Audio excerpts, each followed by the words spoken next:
Hello everyone, I am Samra Khan and I welcome you all to our YouTube channel MLS The Toppers Factory, जिसमें आज हम लोग discuss कर रहे हैं legal current affair of the month of the August. And इस video का PDF आपको हमारे टेलीग्राम चैनल पे मिल जाएगा, जिसका लिंक डिस्क्रिप्शन में है। जिसमें हम लोग सबसे पहले डिस्कस करेंगे state of Punjab versus Davinder Singh, जिसका जजमेंट 1 अगस्त को आया था। ये एक 7 जज बेंच थी जो कि डिक्लेयर करती है कि SC/ST के अंदर भी सब क्लासिफिकेशन, सब कैटेगराइजेशन होना ज़रूरी है। मींस कि जो SC/ST के अंदर जो मोस्ट बैकवर्ड क्लास है, ग्रुप ऑफ पीपल है, उनको रिजर्वेशन मिलना चाहिए, इस चीज़ की बात करती है। और ये जो केस है ये ओवर रूल करता है 20 ईयर्स पहले एक जजमेंट आई थी EV Chinnaiah versus state of Andhra Pradesh, जिसमें कहा गया था कि SC/ST के अंदर क्लासिफिकेशन इज नॉट परमिशिएबल। इसी चीज़ को ओवर रूल की गई है इस केस में state of Punjab versus Davinder Singh, जिसका मैंने डिटेल वीडियो ऑलरेडी चैनल पे अपलोड कर रखा है, जिसका लिंक आपको डिस्क्रिप्शन बॉक्स में मिल जाएगा। सो the next one Zorawar Singh versus Union of India. इसमें बात की गई है राइट टू बी फॉरगेटन। सो हमने हमेशा पढ़ा कि आर्टिकल 21 में क्या होता है, right to food, right to shelter, right to clean environment, ये सब हमारे आर्टिकल 21 में आते हैं। बट यहाँ पे राइट टू बी फॉरगेटन को इंक्लूड किया गया है। तो हम लोग जानते हैं बैकग्राउंड ऑफ द केस क्या है। जोरावर सिंह जो एक बंदा था जिसके ऊपर 2020 में क्रिमिनल प्रोसीडिंग चल रही थी, तो मैटर इतना ज्यादा लाइमलाइट में आ गया था कि ऑनलाइन सर्च करने पे इजिली उसका पूरा डेटा मिल रहा था, क्रिमिनल रिकॉर्ड मिल रहा था। सो बाद में क्या होता है कि केस प्रोसीडिंग चलता है, लेकिन कुछ टाइम के बाद कोर्ट इसको एक्विट डिक्लेयर कर देता, मतलब इनोसेंट, कि इसका कोई दोष नहीं है, निर्दोष करार देता है। सो आफ्टर समटाइम्स वो जॉब के लिए अप्लाई करता है, तो ऑनलाइन सारा डेटा, क्रिमिनल डेटा अवेलेबल था, तो कंपनी भी चेक करती है, तो उसे सब पता चल जाता है कि इसके ऊपर इतनी सारी क्रिमिनल प्रोसीडिंग चली, तो उसे जॉब नहीं मिलती। तो यहाँ पे तो उसकी कोई गलती नहीं थी, वो इनोसेंट हो चुका, करार दे दिया गया था कोर्ट के पास के जरिए। बट स्टिल यही हुआ कि डेटा था तो उसे जॉब नहीं मिली, तो उसने कोर्ट में पिटीशन फाइल किया कि ये जो जितने भी डिटेल्स हैं ऑनलाइन, उनके वजह से उसे जॉब नहीं मिली, तो वो सारे ऑनलाइन प्लेटफॉर्म पे से उसके क्रिमिनल डिटेल को रिमूव किया जाए, डिलीट किया जाए। इसी चीज के लिए ये केस हुआ था Zorawar Singh versus union of India. ये इंपॉर्टेंट है for the protection of privacy and upholding under article 21। So the next one is government of NCT of Delhi versus lieutenant general.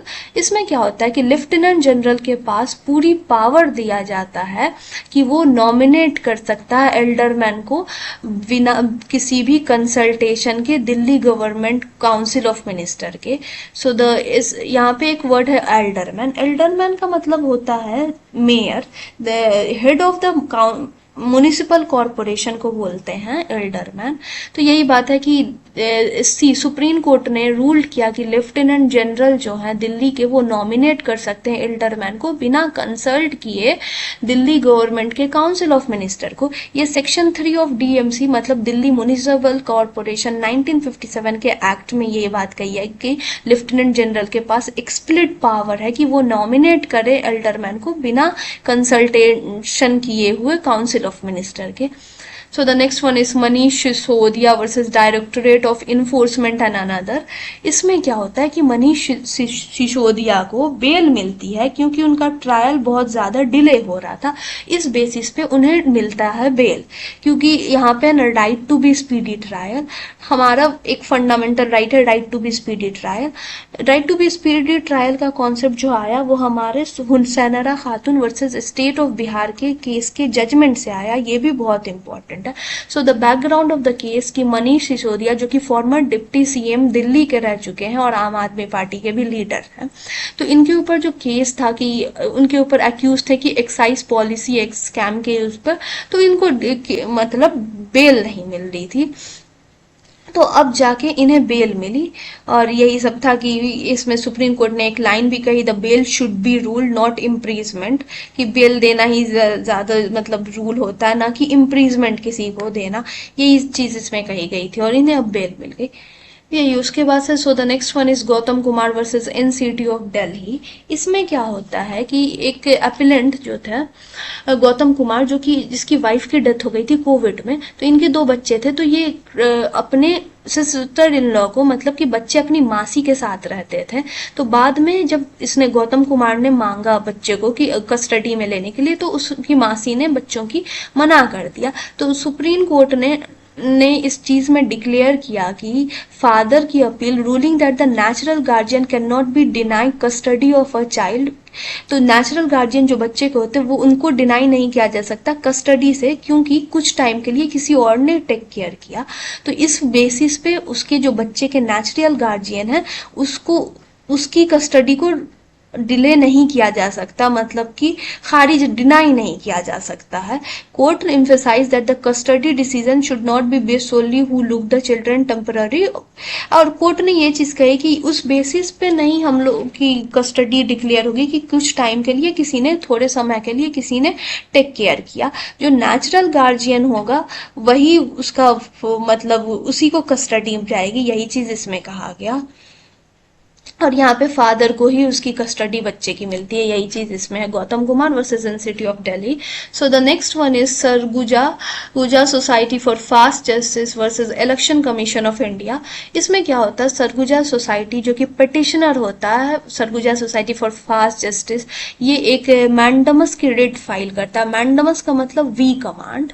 इसमें कहता है कि इलेक्शन कमीशन को डायरेक्टरिंग की जो भी सिंबल होते वो ह्यूमन बॉडी पार्ट्स पे नहीं देने चाहिए। इलेक्शन के लिए सिंबल जो होते हैं, इनका बेसिकली टारगेट था कांग्रेस का जो लोगो है वो उसके ऊपर। So the Supreme Court refuse करते हैं इनके पिटीशन को और कहते हैं कि the object of the plea appear to be target a specific symbol. हैंड की यहाँ पे बात की जा रही है और इसको मतलब रिजेक्ट किया जाता है कि ऐसा कुछ जरूरी नहीं है, यही चीज इसमें कही गई है। उसके बाद नेक्स्ट है मद्रास हाई कोर्ट ने एक एक्सरसाइज करता है पेरेंट्स पार्टी। एक लैटिन टर्म है पेरेंट्स पार्टी, जिसका मतलब होता है parent of the nation and held. और इसमें इस चीज को डिक्लेयर किया गया कि आइडल को भी जुरिस्टिक पर्सन ऑफ लॉ के तरह डिक्लेयर किया जाएगा, मतलब कि वो भी एक इंसान के तौर पे इसको जाना जाएगा कि idol in the temple can hold property and engage in legal action. कि कोई भी आइडल अगर टेम्पल में तो उसको वो प्रॉपर्टी भी होल्ड कर सकता है और एक लीगल एक्शन के लिए भी होता है, मतलब कि उसके ऊपर भी सारे लीगल एक्शन लिए जा सकते हैं और वो भी ले सकता है, यही चीज इसमें कही गई थी। तो इसको समझते हैं पेरेंट्स पार्टी जो टर्म है यहाँ पे इसको यूज किया जाता है जैसे कि जिसका कोई गार्जियन नहीं होता ना, तो कोर्ट खुद से उसका गार्जियन बनता है। तो यहाँ पे आइडल्स के भी केस में यही चीज होगा। और इसका एक और एग्जाम्पल होता है जैसे कि कोई एक अनाथ बच्चा जिसके कोई पेरेंट्स नहीं है और उसके ऊपर बहुत ज्यादा डिस्क्रिमिनेशन हो रहा है, जुल्म हो रहा है, तो कोर्ट आगे आके उसका गार्जियन बनता है, वही चीज होता है पेरेंट्स पार्टी। उसके बाद so the next one is Hima committee report. कि जस्टिस हीमा कोहली एक सुप्रीम कोर्ट की जज हैं, तो उनके साथ एक कमेटी बनी। इसमें क्या होता है, हीमा कमेटी में जस्टिस हीमा, एक्टर शरदा और आईएएस ऑफिसर वलसा कुमारी एक रिपोर्ट देती हैं जिसमें कि सेक्सुअल अब्यूज जो भी और विमेन के ऊपर बहुत ज्यादा जेंडर डिस्क्रिमिनेशन और सेक्सुअल असॉल्ट ये सब मलयालम फिल्म इंडस्ट्री में हो रहा है, मतलब कि केरला स्टेट में हो रहा है, उसके ऊपर एक रिपोर्ट आती है। सो इसमें क्या होता है, विमेन की जो मतलब कि बहुत बुरी हालत रहती है स्पेशली मलयाली फिल्म इंडस्ट्री में इस चीज के लिए रिपोर्ट आती है। होता क्या है कि 2017 में एक विमेन एक्ट्रेस के ऊपर सेक्सुअल असॉल्ट होता है और ये सब जो होता है ज्यादातर फिल्म इंडस्ट्री में होता है। तो कुछ विमेन ऑफ ग्रुप जो है वो हाई कोर्ट आती हैं और उसी के ऊपर हाई कोर्ट ने डिक्लेयर करके एक कमेटी बनाती है जिसकी रिपोर्ट 2019 में कंप्लीट हो गई थी, लेकिन बहुत सारे रीजन की वजह से ये पब्लिश नहीं हुई थी, तो अभी जाके 2024 में पब्लिश्ड हुई थी। तो इसमें यही है कि माइनर गर्ल्स या फिर से एक्ट्रेस इन सब के ऊपर बहुत ज्यादा सेक्सुअल असॉल्ट होता है, सेक्स डिमांड्स या टॉर्चर किया जाता है और जो लोग इस चीज को कंप्लीट नहीं करते उनकी डिमांड्स को, उनको इंडस्ट्री से ही वाइप आउट कर दिया जाता है। तो यही सब कुछ है कि dark reality of the film industry, basically Malayalam film industry की बात की गई है, इसी के ऊपर हीमा कमेटी रिपोर्ट आई है। उसके बाद हम लोग बात करते हैं सुप्रीम कोर्ट में चेंज इन द पैथिव यूथनेशिया।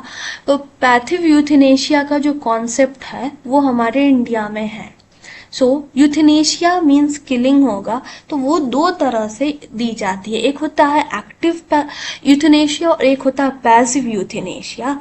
इसको हम लोग जानते हैं। तो पैसिव यूथनेशिया का कॉन्सेप्ट सबसे पहले इंडिया में Aruna Saubhagya versus common cows case से आया था, जिसमें कि एक लेडी थी जो कि वेजिटेटिव स्टेट में, मतलब बहुत सालों से कोमा में थी, मतलब वो जिंदा थी, बस उसकी सांस चल रही थी और वो कोई एक्टिविटी नहीं कर पा रही थी, उसी को बोलेंगे वेजिटेटिव स्टेट। तो उसमें थी, तो कोर्ट में उसको डिक्लेयर किया गया था। मैं अभी अरुणा सौभाग केस का बैकग्राउंड बता रही हूँ कि उसमें कोर्ट ने डिक्लेयर किया, अलाउ कर दिया था कि ठीक है, ये अब तो कोई एक्टिविटी नहीं हो रही है और उसके जिंदा हो, मतलब कि नॉर्मल जिंदगी जीने का कोई चांस भी नहीं है, जो लड़की 37 ईयर से कोमा में है। तो इसके लिए इसको पैथिव यूथनेशिया, मतलब कि लाइफ सपोर्टिंग सिस्टम जो उसका था, लाइक ऑक्सीजन और जिस चीज पे वो जिंदा रह रही थी, उसको रोक दिया गया और उसकी डेथ हुई। तो यही चीज अलाउ किया था पैथिव यूथनेशिया केस में। उसके बाद से तो पैसिव यूथनेशिया और एक्टिव यूथनेशिया होता है। तो पैसिव यूथनेशिया में क्या होता है, जैसे कि हेल्थ की कंडीशन गिरती जा रही है, तो लाइफ सेविंग मशीन या लाइफ सपोर्टिंग सिस्टम जो है उसको खत्म कर दिया जाता है, रोक दिया जाता है देना, या कोई ड्रग इंजेक्ट किया जाता है, तो उसकी वजह से उस इंसान की मौत हो जाती है। वही चीज होगा पैसिव यूथनेशिया में, जो कि इंडिया में लीगल है। और एक होता है एक्टिव यूथनेशिया, जैसे कि उसमें क्या होता है कि कोई मेडिसिन दे करके या कोई पिल दे के सडन उसकी डेथ कर दी जाती है, और बहुत जगह सुसाइड भी बहुत सारे नेशन में अलाउ होता है। तो यही चीज होता है। उसके बाद से इसमें जो है पैसिव यूथनेशिया में कोर्ट ने, सुप्रीम कोर्ट ने कुछ चेंजेस लाए हैं। तो पहले क्या होता था कि जुडिशियल मजिस्ट्रेट जो है वो अटेस्ट करता था या काउंटर साइन करता था लिविंग विल पे, तभी जाके अलाउ होता था। तो यहाँ पे वर्ड है लिविंग विल। लिविंग विल में क्या होता है कि मेडिकल कंडीशन किसी की अगर खराब होने लगती है, या वो इंसान लिख के जाता है कि अगर मेरी बाद में कोई बीमारी के वजह से मेरी मेडिकल कंडीशन उस पोजीशन पे वो इंसान पहुंच जाए कि उसके ठीक होने का या बचने का चांस नहीं है, तो उसको उसकी डेथ करने के लिए अलाउ कर सकते हैं। तो उसी के लिए होता है लिविंग विल। तो यही चीज है, यहाँ पे जुडिशियल मैजिस्ट्रेट अटेस्ट करेगा या काउंटर साइन करेगा लिविंग विल पे, पहले था। और उसके बाद से अब है कि attestation by the notary gazette of officer जो होगा, वही मतलब कि इतना ही काफी है कि कोई नोटरी गैजेट ऑफिसर अटेस्ट कर दे। पहले था कि living will keeped in custody of the district court, कि पहले वो जो लिविंग विल होती थी वो डिस्ट्रिक्ट कोर्ट में जाए। बट अब क्या है कि लिविंग विल जो है वो part of national health record के साइट पे अपलोड होगी और कोई भी इंडियन हॉस्पिटल उसको इजीली एक्सेस कर सकता है।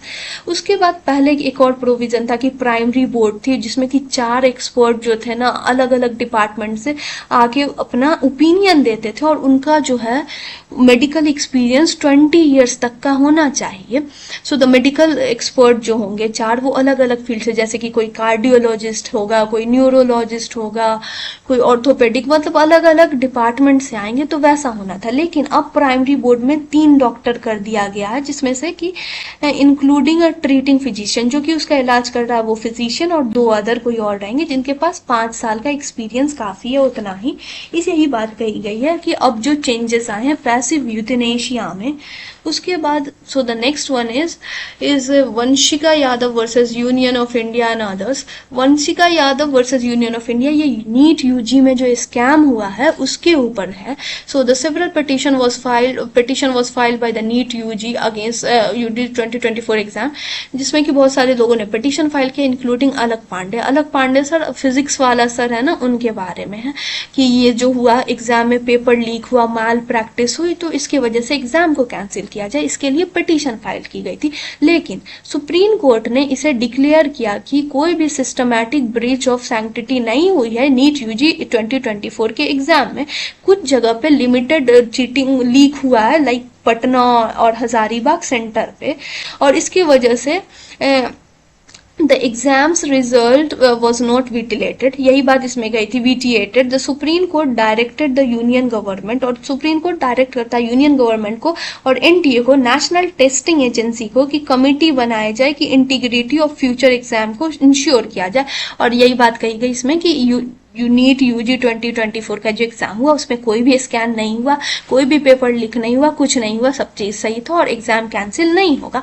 बस यही था कि लिमिटेड लीकेज लीक हुआ पटना और हजारीबाग सेंटर पे, यही चीज था। उसके बाद next one is SC launches a week long special Lok Adalat. तो सुप्रीम कोर्ट ने एक स्पेशल लोक अदालत को लॉन्च किया क्योंकि 75th ईयर हो रहा है सुप्रीम कोर्ट के इस्टेब्लिशमेंट का, इसलिए किया।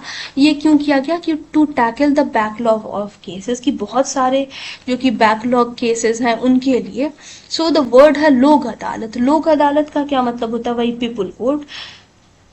People court it is a voluntary informal और alternative dispute resolution system. So the alternative dispute resolution system के बहुत सारे तरीके होते हैं, लाइक लोक अदालत, आर्बिट्रेशन एंड मेडिएशन सेंटर, ये मेडिएशन इन सब से भी होता है। तो एक ब्रांचेस जो है वो लोक अदालत है, जो कि एक इनफॉर्मल तरीका है जो कि डिस्प्यूट रिजॉल्व करने के लिए होता है। जैसे कि कोर्ट में जाए कोई तो बहुत सालों तक केसेस चलता है, प्रोसीडिंग लगती है, टाइम वेस्ट होता है, मनी वेस्ट होता है और बहुत कुछ लॉस होता है। तो इससे, और ये जो होता है लोक अदालत, इसमें क्विक डिसॉल्व हो जाता है केस, जल्दी से नतीजा आ जाता है, लोगों को सेटिस्फैक्ट्री रिजल्ट में जजमेंट भी मिल जाती है, यही चीज। और ये जो लोक अदालत का कॉन्सेप्ट है ये गांधीयन प्रिंसिपल पे बेस्ड होता है।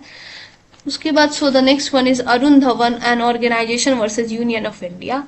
ये जो है केस ये for the pre performance for the performance audit के लिए ये है, जिसमें कि यही चीज कही गई थी कि judiciary has authority to direct the government, कि जुडिशियरी के पास है अथॉरिटी है। सुप्रीम कोर्ट ने हेल्ड किया कि जुडिशियरी के पास अथॉरिटी है कि गवर्नमेंट को डायरेक्ट करे कि परफॉर्मेंस ऑडिट के लिए ऑफ इट्स स्टैचुरी लॉ बनाए, यही चीज इसमें कही गई थी, not too important. So the next one is Zainab Abdul Qayyum Chaudhary versus Chembur Trombay education society and others. इसमें यही बात की ये जो हिजाब पे बैन की बात थी बॉम्बे हाई कोर्ट में, इसके ऊपर डिटेल में है कि सुप्रीम कोर्ट ने एड्रेस किया issue of the dress code impose by the Bombay college, ban कर दिया था बुरखा और निकाब, हिजाब, कैप, बैजेस, इन सब पे कॉलेज ने, मुंबई कॉलेज ने बैन किया था। तो सुप्रीम कोर्ट ने अपील किया कि बैन ये ना कोई किसी भी स्टूडेंट की फंडामेंटल राइट को वायलेट नहीं कर रहा है, बल्कि ये जो कॉलेज की राइट इस्टेब्लिश की गई है और एडमिनिस्टर्ड एंड एजुकेशनल इंस्टीट्यूशन की भी कुछ राइट है उसके इस पर है।